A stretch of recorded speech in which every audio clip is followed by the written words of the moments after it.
Yeah, that's better.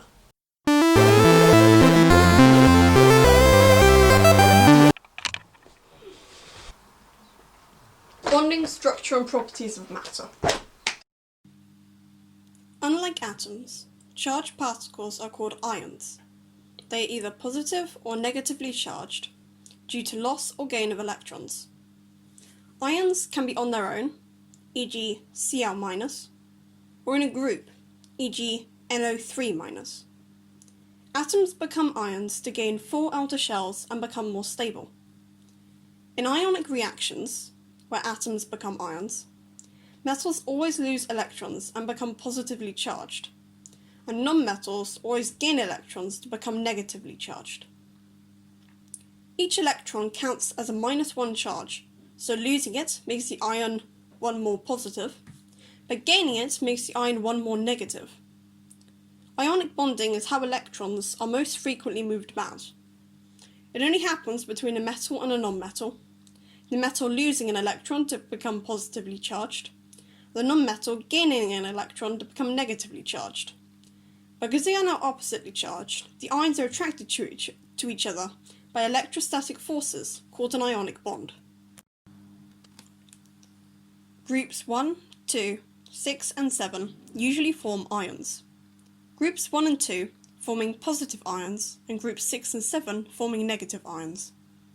Elements in the same group will always make ions with the same charge, because they have the same number of outer electrons in their outer shells. E.g. lithium and sodium are both in group 1, so they both lose an electron to become 1+ ions. Dot and cross diagrams, like the one I'm drawing now, show how ionic bonds form by showing the change in electronic structure in the chemical reactions.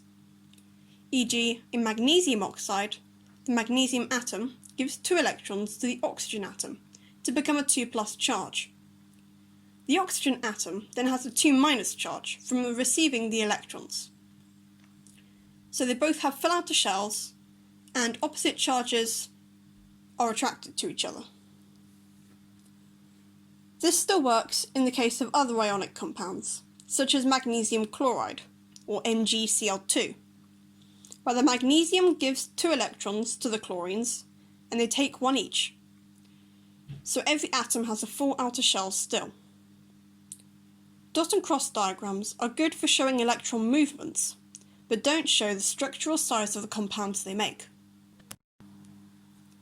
Ionic compounds have a lattice structure called a giant ionic lattice, where each ion is surrounded by ions of the opposite charge, so electrostatic forces are very strong. There are several ways to represent ionic lattices, e.g. the ball diagram. Although this doesn't show the inner workings of the compound, it does show the relative size and regular pattern of the ions. The ball and stick diagram also shows the regular pattern and suggests the crystal extends beyond the diagram, but it isn't to scale, and there are not supposed to be gaps between the ions. All ionic compounds have high melting and boiling points.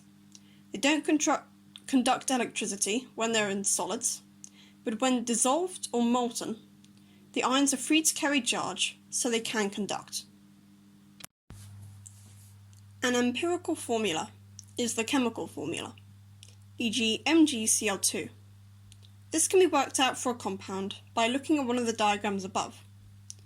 Dot and cross diagrams, you count up how many atoms of each element there is to find it. Ionic lattice diagrams find the ions in the lattice, find their charges, i.e. groups on the periodic table, and balance them so the charge of the compound is 0. E.g. potassium oxide. Potassium is in group 1, so it has a +1 charge, and oxygen is in group 6, so it has a 2- charge. So the final compound is K2O. Different to ionic bonding is covalent bonding, where atoms share electrons instead of moving them. When this happens in non-metals, very strong electrostatic forces means the bonds between atoms are very strong.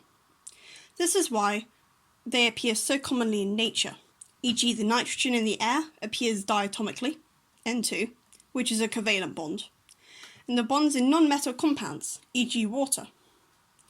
The atoms covalently bond share electrons from only the outer shell, but generally make enough bonds to have fill outer shells and become stable. Dot and cross diagrams can also show covalent bonding. Shared electrons are in the overlap of the circles, and only the top shell is shown. What they don't show, however, is the relative sizes of the atoms or the intermolecular arrangement. Display formula shows covalent bonds as lines between atoms, but doesn't show the 3D structure or the movement of electrons. The 3D model shows the covalent bonds and their arrangements, but it can be confusing for larger molecules and doesn't show electron transfer. With any of these models, the molecular formula can be found by counting up the number of elements. There are a lot of common covalently bonded molecules which you should familiarise yourself with, including H2, hydrogen, Cl2, chlorine, O2, oxygen, N2, nitrogen, and HCl, hydrogen chloride, methane, which is CH4, and water, H2O. Simple covalent substances have similar properties. They have simple structures, strong covalent bonds, but weaken to make molecular forces, so boiling points are very low, which means they are mostly gases and liquids at room temperature. As the covalent molecules get bigger, the intermolecular forces increase, so melting point and boiling point increase too, and they don't conduct electricity because there are no free electrons or ions. Polymers are long chains of small repeating units, like a train full of carriages. All the atoms are covalently bonded, and they are shown by drawing their repeating unit. The bonds that go through the brackets connect to the next repeating unit. The N shows it repeats a larger number of times, e.g. polyethene. The molecular formula can be shown by putting the repeating unit formula inside an N bracket. The intermolecular forces of polymers are larger, so they are solid at room temperature due to them being such large molecules. They are still not as strong as ionic compounds, so have relatively low boiling points. Giant covalent structures are called macromolecules. All the covalent bonds of them are very strong. They have high melting and boiling points. They don't conduct electricity unless it's graphite. Other examples include diamond, which has 4 covalent bonds for each carbon. It is very hard, it has high boiling point, no conduction. Silicon dioxide is another example. It is called silica and is what sand is made of. And graphite itself is made of carbon in 3 bonds in layers of hexagons with intermolecular forces between layers, making it soft and with one delocalized electron, hence the conduction, and it still has a high melting point. Graphene is 1 sheet of graphite, making it 2-dimensional. It is very strong and light, so you can mix it with other compounds to make stronger materials, and it also conducts electricity, so in the future could be used in electronics. Fullerenes are molecules of carbon, and they can form spheres or tubes. They arrange themselves in hexagons, pentagons, or heptagons, e.g. Buckminster, not pictured because, seriously, who can draw that? It has a molecular formula of C60 and forms a hollow sphere of 12 hexagons and 12 pentagons.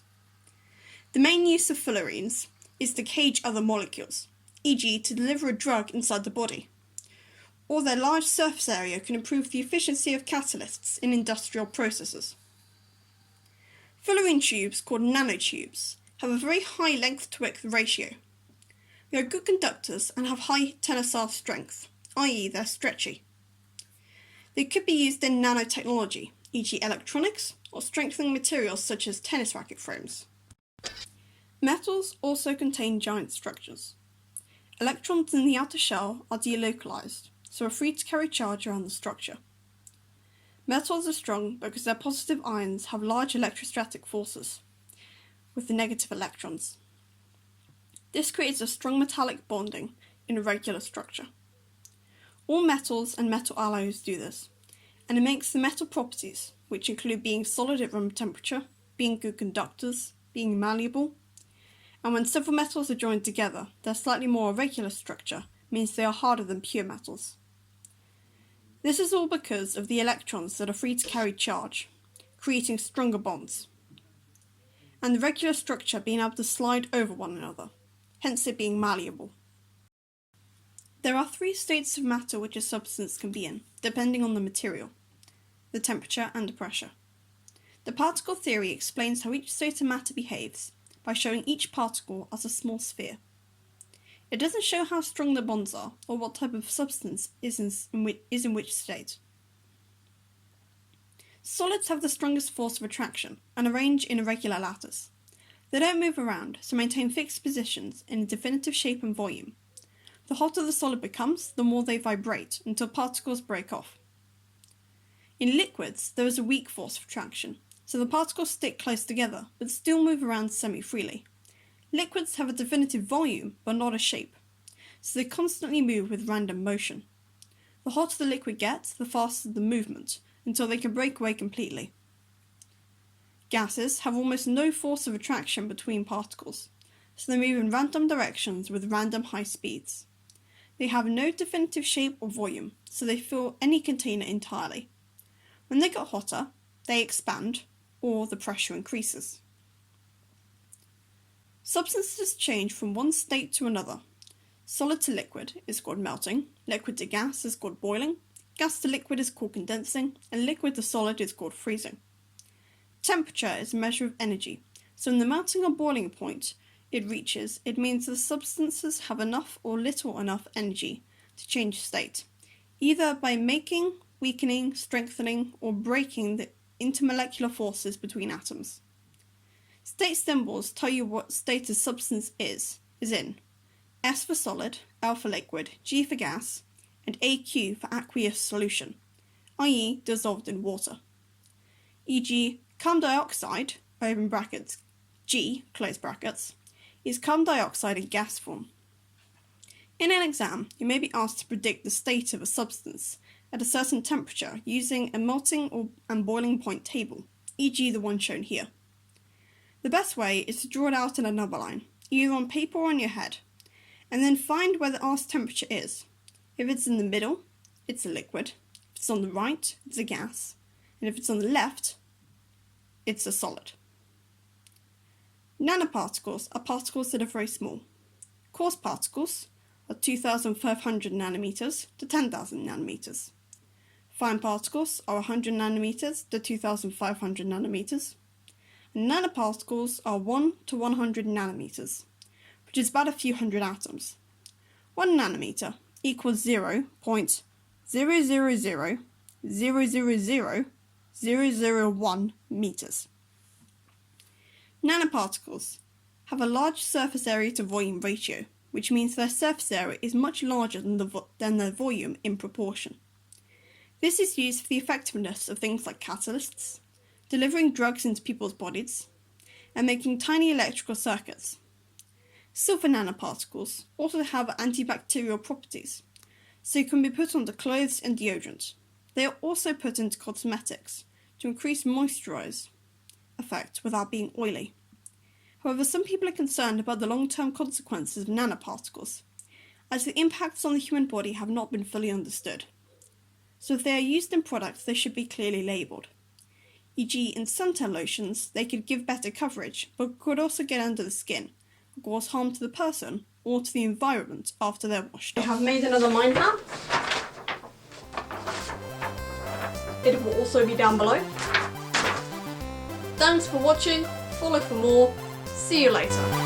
Bye!